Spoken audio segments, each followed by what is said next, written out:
రుద్రుడిచ్చే.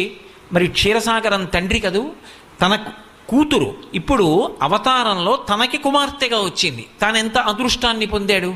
క్షీరాబ్ధితనయ అని పిలుస్తున్నారు. ఇప్పుడు తనకు ఒక యశస్సు, ఒక కీర్తి లభించింది.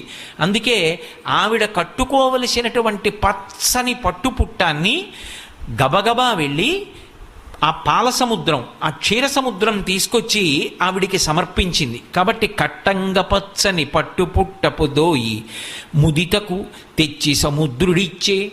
అలాగే ముత్తాళినికరంబు మధువాన మూగెడు వైజయంతి మాల వరుణుడిచ్చే. ఆ రకరకాలైనటువంటి తుమ్మెదలన్నీ కూడా చుట్టూ వాలి ఉన్నటువంటి వైజయంతి మాలని తీసుకొచ్చి పశ్చిమ దిక్కుకి అధిపతి అయినటువంటి వరుణుడు ఆ తల్లికి బహూకరించాడు. ఆమె మెడలో వైజయంతి మాల వేసుకుంది. ఆ తరువాత కాంచ